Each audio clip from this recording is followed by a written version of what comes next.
Ou a gente acaba com os bilionários ou eles vão acabar com a gente. Ter muito dinheiro não faz bem pra cabeça de ninguém. Quem é que fica rico pra caramba que é normal? Fica tudo doido. Neymar era super legal. Os bilionários, eles são uma ameaça existencial pra nossa espécie. De verdade, eu vou provar pra vocês nesse vídeo aqui. Então vem comigo ver isso aqui. Eu sou a Carol Zócoli Brócoli, bem-vindos a esse canal. Eu sou comediante, também sou formada em filosofia. Então nesse canal eu procuro pensar um pouco e rir também, né? E a gente vai ver o Peter Thiel aqui, que apesar de ser bilionário, não consegue tirar o sebo da cara. Bom, então vamos lá. Esse canal aqui, o Novara Media, ele é muito legal. Eu fiz um react com alguma matéria deles há um tempo atrás, mas eles são ingleses, ó, Novara Media. E são muito interessantes, tem umas entrevistas muito legais, tem muita coisa legal nesse canal. Então, bora lá. Peter Thiel, ao lado de Elon Peter Musk, Thiel, é uma das ao lado figuras de mais Elon Musk, influentes da nova é a figura tecnologia. mais influente na nova tecnologia. Tecnologia não, é na tecnologia, a tecnologia que está do lado da direita. Assim como Musk, Thiel foi o cofundador do PayPal. Ele também foi o primeiro investidor externo do Facebook, que o tornou bilionário. Ele também é presidente e fundador da Palantir, uma empresa de software especializada em vigilância que fornece serviços tanto para o Exército dos Estados Unidos quanto para o NHS. Thiel tem um patrimônio de 20 bilhões de dólares, o que o torna o 123º indivíduo mais rico do mundo. Gente, tem 103 na frente dele. Não, tem 102 na frente dele. Você está brincando comigo? E um dos primeiros apoiadores de Trump. Ele tem muito poder e influência, o que é preocupante, pois ele parece não saber sequer que algum de nós exista. Então vamos lá, ele está mostrando uma entrevista que esse cara deu. Eu quero que vocês prestem muita atenção na pele encebada desse desgraçado. Isso deve gastar $1 milhão só com dermatologista nos Estados Unidos. E não conseguiram dar um jeito nessa cara dele. Então vamos lá, agora a entrevista.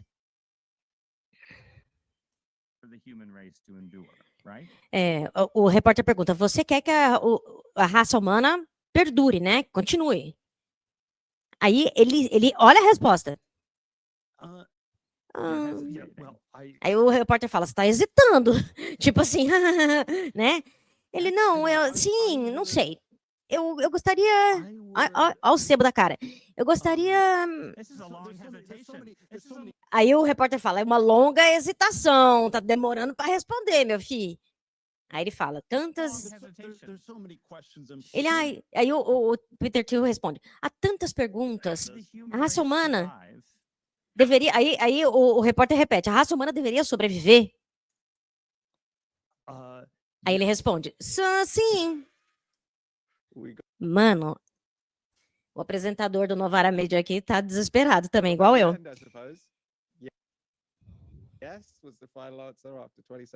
Ele tá falando, bom, ele respondeu sim só depois de uns 20 segundos de hesitação, né? Mas se você está se perguntando como essa questão surgiu, a conversa mais ampla era sobre a prevalência do transhumanismo no Vale do Silício. Agora, o transhumanismo é a crença de que podemos nos aprimorar com a tecnologia, criando uma forma mais rica de experiência e habilidade. E, no seu extremo, inclui a ideia de que poderíamos enviar nossas mentes para centros de dados e alcançar a imortalidade. Se tivesse uma pia para lavar, vamos falar daquele jeito, se tivesse um quintal para limpar, não tava pensando nessas coisas. Transhumanismo. Ah, não pode ser trans? Não pode. Ganhar uma eleição chutando a cara de trans, de pessoas trans. Mas transhumanismo pode. Bom, vamos lá. Aqui ele novamente, Peter Thiel novamente. É que eu também gostaria que resolvêssemos radicalmente esses problemas. Então, sabe, que é sempre... olha, ele tem dificuldade de falar porque o que ele vai falar é um negócio tão insano que ninguém vai gostar da resposta. Vamos lá. Você sabe, sim, o transhumanismo é isso, sabe? O ideal era essa transformação radical onde seu corpo humano natural é transformado em um corpo imortal. Há uma crítica, digamos, das pessoas trans em um contexto sexual, ou então não sei, é alguém que troca de roupa e se veste de mulher, e transexual é alguém que troca de seu pênis por uma vagina. E podemos então debater o quão bem essas cirurgias funcionam, mas queremos mais transformação do que isso. Queremos mais transformação do que isso. Você que votou no Trump, que você é contra trans, eles querem uma transformação que é muito mais do que isso. Eu tô falando assim, ó, vamos lá. A crítica não é que seja estranho ou não natural. Cara, é tão pateticamente pequeno. Ele tá falando, essa crítica de que não é natural é tão patética, tão pequena. E tudo bem, queremos mais do que nos travestir ou mudar nossos órgãos sexuais. Queremos que você seja capaz de mudar seu coração, sua mente e todo o seu corpo.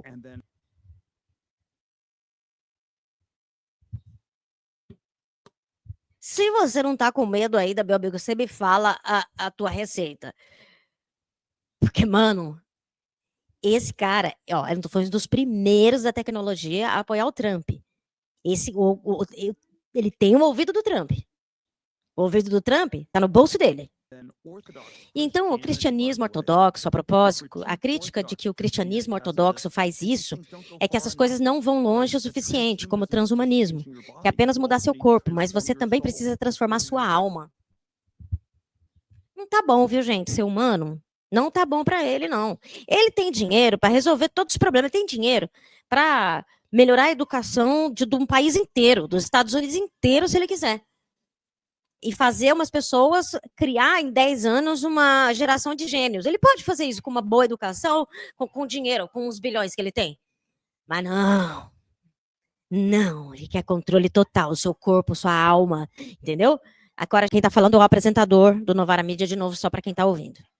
Não se trata de alguém que comeu cogumelo demais ou que está se escondendo no fundo de uma dessas barracas. Tipo, não é um cara, né, que tomou um ácido e estava lá no festival de música. Esta é a 123ª pessoa mais rica do mundo, provavelmente uma das pessoas mais importantes do Vale do Silício e uma das pessoas mais importantes da direita americana. Bem, talvez a única coisa que você pode dizer em defesa do transhumanismo é que ele é melhor que o pós-humanismo, né? Bem, o pós-humanismo, que também parece surpreendentemente influente, não é sobre aumento, mas sobre substituição. Agora, Richard Sutton foi o vencedor do prêmio Turing de 2024, considerado equivalente ao Prêmio Nobel de Ciência da Computação, e é um cara realmente significativo. Ele ganhou esse prêmio por seu papel no desenvolvimento do aprendizado computacional de reforço moderno, que é como eles treinam modelos como o ChatGPT. E suas visões sobre o futuro da humanidade foram bem resumidas em um tweet em 2023. Então ele diz que o argumento do medo da inteligência artificial parece ser que os cientistas de inteligência artificial estão tentando criar entidades que sejam mais inteligentes que as pessoas atuais. 2. Se essas entidades forem mais inteligentes que as pessoas, elas poderão se tornar poderosas. 3. Que seria algo muito ruim a ser temido, um risco existencial. Então ele diz que os 2 primeiros passos são claramente verdadeiros. Então os cientistas de inteligência artificial estão tentando criar entidades que sejam mais inteligentes que as pessoas atuais, e elas se tornarão muito poderosas. Mas ele diz que o último não é, porque aqueles que são mais inteligentes não deveriam se tornar poderosos. Não acho, porque eu só tenho burro no poder. Eu não acho que você ser inteligente imediatamente te coloca, né? Porque quem está em volta de você é tudo burro também, eles não estão nem entendendo que você é inteligente.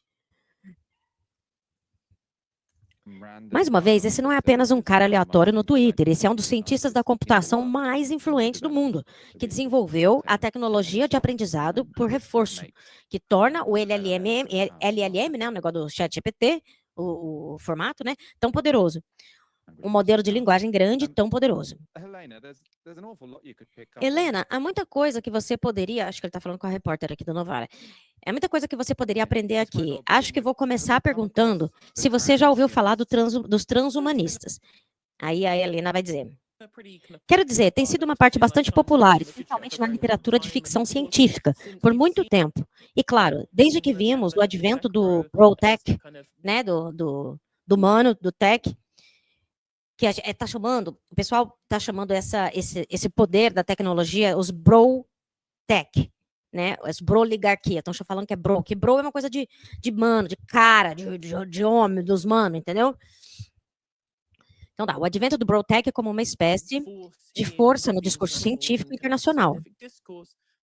Tem havido essas pessoas se perguntando: o que podemos fazer para criar as melhores versões de nós mesmos? Gente do céu, socorro. Sabe, eu tenho alguma simpatia por essa ideia. Não acho que haja necessariamente algo errado com a ideia de usar o poder da tecnologia para aumentar a existência humana. Não aumentar a existência humana, né? Ampliar a existência humana. Eu acho que há muitas barreiras de proteção que deveríamos colocar lá, né? A gente tem que regulamentar bem, mas fundamentalmente a ideia de que podemos usar a tecnologia para tornar a vida melhor para todos, claro, depende do que você está propondo nesses casos. E falando sobre carregar as mentes digitais das pessoas para que elas possam viver para sempre, esse é um assunto realmente interessante, sobre um ótimo, né, um assunto videogame, um assunto ótimo para um videogame. Se você gosta desse tipo de videogame, né, joga o jogo de terror, soma, né, há discussões filosóficas realmente muito interessantes sobre o que a imortalidade significa dentro desse contexto, certo? Mas o problema que tem é que quando isso vem de caras da tecnologia, quando vem de pessoas como Peter Thiel,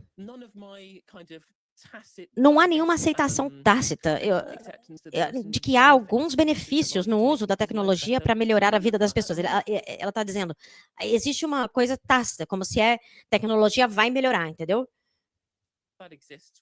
Nada disso existe quando você olha para esse tipo de pessoa psicopata na minha mente, como Peter Thiel, né? Para mim, ele é psicopata também. Você sabe que essa é a minha opinião sobre ele, certo? Nisso, eu acho que essas pessoas têm o melhor para a humanidade em mente. Se eu acho que essas pessoas têm o melhor para a humanidade em mente, de jeito nenhum. E eu concordo. Esses caras não têm. Gente, tem um negócio, uma teoria que diz a cegueira do poder. Que quanto mais poder a pessoa tem, mais cega ela vai ficar para os entornos dela. É uma discussão, né, é um assunto para outro vídeo, mas então esses caras que são os mais ricos do mundo, eles são os mais cegos do mundo também, gente. Ele não tem visão mais de contexto. Essas pessoas vivem separadas. Todos, gente, o treinamento dos funcionários da casa dela é feito para tratar bem, para nunca falar não, para nunca rejeitar nada, tem que tratar que nem rei. Sabia? Essas pessoas não vivem na realidade. Ninguém nunca fala não para elas, são insanas. O Elon Musk, ele só faz ao ar livre, né, para todo mundo ver. Os outros se escondem, mas eles são completamente malucos, gente. Eu acho que já eram malucos e o poder pirou mais ainda. Você está falando, eles não têm a ideia de beneficiar a humanidade de jeito nenhum. E aí está um problema. Esse é o pensamento míope que eu tenho visto no mundo dos caras, dos bro da tecnologia. Nesse mundo dos bilionários, nessa esfera da população, tipo Curtis Yarvin, que é o filósofo deles, ou o Olavo de Carvalho deles, em que pessoas como Peter Thiel vivem, que é fundamentalmente algo que ser rico faz com seu cérebro, que leva a acreditar que, de alguma forma, se deve estar certo sobre tudo, porque você teve sucesso no mundo do capitalismo, certo? Então, é isso. Mas não é só isso, não. É uma coisa química mesmo. Quanto mais poder você tem, mais cego você fica. Então, as proteções que seriam necessárias para tentar prender pessoas assim não existem. Então, ela está dizendo assim, como é que vai prender um cara desse, né? Porque elas acreditam fundamentalmente que o que eles apoiam é bom, é o futuro, e eles têm o poder de colocá-lo em prática. Então, eu não tenho nenhum tipo de confiança de que qualquer coisa que Peter Thiel queira para a humanidade seja do melhor interesse de alguém, além dele mesmo. Isso é um grande problema. Você vê isso com pessoas do mundo das criptomoedas o tempo todo. Não há discussão imparcial sobre os benefícios ou a falta de benefícios em relação à adoção do novo mundo de criptomoedas que eles querem ver. Qualquer grau de oposição à adoção de tal coisa é descrita como medo, incerteza e dúvida. Essas são as palavras que eles usam porque acreditam fundamentalmente que o que eles têm na mão é o futuro, né? Eles são o futuro. E, portanto, qualquer um que discorde não é alguém com críticas fundamentadas ou preocupado com as externalidades negativas de tal sistema. Não aceita, né? Não aceita outra visão. Eles são foda. Eles também são apenas pessoas que ainda não aderiram ao programa. Ele está dizendo, eles só não sabem ainda. Se você está olhando fundamentalmente para coisas como transhumanismo, se você está olhando fundamentalmente para coisas com relação ao quanto podemos tornar a sociedade melhor por meio da tecnologia, porque você é a pessoa que vai se beneficiar. Você vai se beneficiar financeiramente com isso. Então, a questão é que se você acredita pessoalmente que não pode fazer nada errado, então você não será a pessoa capaz de realmente proteger as pessoas dessas externalidades negativas. É aí que entram os meus problemas, principalmente quando você olha para pessoas totalmente engajadas em inteligência artificial. Qualquer crítica a elas afeta seus resultados financeiros. Então, eles serão menos receptivos a essas críticas do que alguém que olha para isso de uma perspectiva neutra. Então, o que ela está dizendo é, como existe o interesse econômico, a discussão sobre a coisa fica impedida. E esses caras acabam fazendo o que eles querem. Aí o cara da Novara Mídia pergunta, eu acho que o Peter Thiel e muitos desses caras, quando leio sobre transhumanismo ou os ouço falar, há um tipo de elitismo quase fascista adjacente, onde os 8 bilhões de pessoas que habitam esse mundo realmente não importam. As únicas pessoas que importam são aquelas a quem foi atribuído o rótulo de inteligentes e ambiciosos no Vale do Silício. E se eles acidentalmente acabarem com o mundo, não é o fim do mundo. Se fosse por uma chance de torná-los, eles e seus 20 amigos mais próximos, imortais, teria valido a pena o risco. Então ele está dizendo assim, eles acreditam que eles podem chegar lá. Então, se eles acabarem com a humanidade, mas eles conseguirem ficar imortais, foda-se. É isso que eu percebo deles quando eu ouço eles. O cara tá falando, né? Como se, bem, é melhor corrermos o risco, porque as vantagens são enormes e as desvantagens são, bom, todo mundo morre, mas eu realmente não gosto dele de qualquer maneira. Eu já sou infeliz mesmo. Foi isso também que entendi da hesitação dele. Eu quero voltar àquela entrevista com o Peter Thiel. Esse é o último clipe que vou mostrar a vocês. Eu ouvi tudo. Bom, foi interessante. Sinceramente, achei isso uma loucura. Mas é preocupante por causa da influência que esse cara tem. O contexto do próximo clipe é que você vai gostar disso. Peter Thiel tem a curiosa crença de que Greta Thunberg é o anticristo. Eu não estou inventando. O argumento dele é que ela quer que todos nós tenhamos tanto medo das mudanças climáticas que daríamos boas-vindas a um governo mundial totalitário que imporia estagnação no mundo inteiro, com as mudanças climáticas, como uma espécie de grande bicho-papão que a permitiria fazer isso. Não acho que ela lideraria o governo, mas, de qualquer forma, ela representa o anticristo para esse cara. O apresentador Ross Dalford deu uma sugestão curiosa sobre quem realmente poderia ser o responsável por um futuro tão autoritário. Olha a insanidade, vai vendo, agora ele vai falar. O repórter pergunta, você é interessado em inteligência artificial? Você está profundamente envolvido com a Palantir, em tecnologia militar, em tecnologias de vigilância, em tecnologias de guerra e assim por diante. E me parece que quando você me conta uma história sobre o anticristo chegando ao poder e usando o medo da mudança tecnológica para impor ordem no mundo, olha como ele está invertendo, é o diabo que faz isso, né? O anticristo é ele. Eu sinto que esse anticristo talvez estivesse usando as ferramentas. Ah lá, ele dá uma risadinha. As ferramentas que você está construindo, certo? Ele está falando, ó, se esse anticristo aí vai criar um governo totalitário totalmente vigiado e com medo de tudo, parece que quem tem essas ferramentas é tu, meu amigo. Boa, esse repórter. Aí o idiota responde.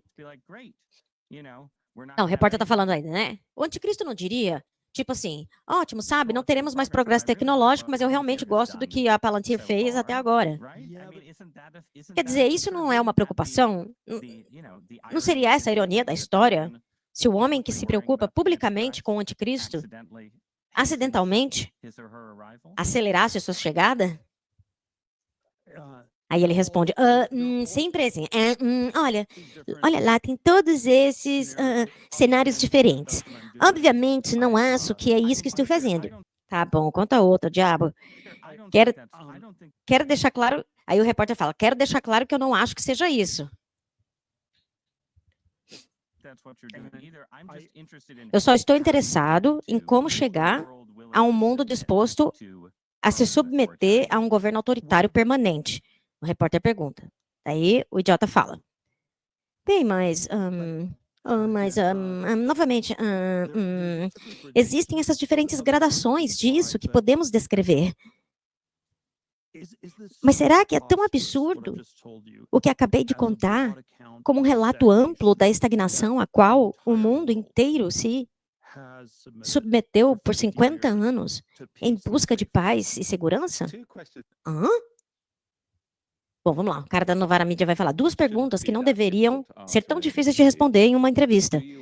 Você quer que a humanidade continue existindo? E você é o anticristo? E Peter Thiel realmente luta com ambas, né? Tem dificuldade de responder ambas. O que eu acho que diz muito. Bom, como eu disse, eu estou cada vez mais preocupado com esses caras, porque eles têm muita influência e poder, especialmente sobre a tecnologia do futuro. Palantir, é claro, eles são a empresa militar que está realmente tentando trazer os avanços da IA para essa esfera. Quer dizer, eu não tenho detalhes sobre eles, eu sei que eles trabalham com os israelenses, por exemplo, quando se trata de vigilância de palestinos. Imagino que eles também sejam o tipo de empresa que está de olho em chamas de drones, com IA e todas as coisas que podem definitivamente nos matar. Mas ele não parece se importar, certo? Porque ele não tinha certeza se queria que existíssemos de qualquer maneira. Então, talvez eu seja o anticristo, talvez não, talvez todos nós morramos, talvez não. Não é meio interessante? De qualquer forma, é isso que eu entendi dele. Eu não confio nele. E eu não acho que ele esperava que eu confiasse nele, mas é isso, gente. Esses caras, eles não são inteligentes, eles não são nada. Eles são inteligentes, de repente, para número, eles são inteligentes para fazer negócio, né? Eles são agressivos, talvez, para business e tal. Mas essas pessoas são totalmente antissociais. Esses caras, gente, eles não leram, eles não têm, eles não passaram por um processo de conhecimento, de educação. Isso aí leu 2 livros de ficção científica e fica querendo trazer o mundo. Eu fiz até um vídeo aqui sobre o Elon Musk. Eu vou colocar aqui, ó. Sobre o Elon Musk e o pai dele, o quanto que o que ele está fazendo tem a ver com um livro que o pai dele leu, de ficção científica. Esses caras são loucos. Até porque tanto dinheiro assim deixa qualquer um aqui louco. Qualquer um aqui louco. E esses aí já deviam ser uns escrotos desde sempre, ficaram pior. Então, assim, é uma questão existencial. Não é uma questão de inveja, não é uma questão de vamos deixar de ser burro aqui. É uma questão existencial. Esses caras são malucos. Eles estão doidos. Eles têm planos para o mundo completamente fora da caixa do que seria bom para a sociedade. Eles são antissociais. Eles não têm como fazer algo pró-social. Ou vocês acham que as redes sociais que eles criaram é pró-social? O que aconteceu com a gente depois das redes sociais? Antes das redes sociais, gente, a gente conseguia conversar com todo mundo. Depois das redes sociais, com quantos familiares você não fala? Com quantos amigos você perdeu? Então, esses caras não sabem fazer nada social. Mas eles são muito bons em fazer coisa antissocial. A gente tem que acabar com essa classe social de bilionário. Não pode existir. Eu sou a Carol Zócoli Brócoli. Dá um like, se inscreve e se torne membro também para contribuir com esse canal, para ajudar a gente a se estabelecer aqui no YouTube e crescer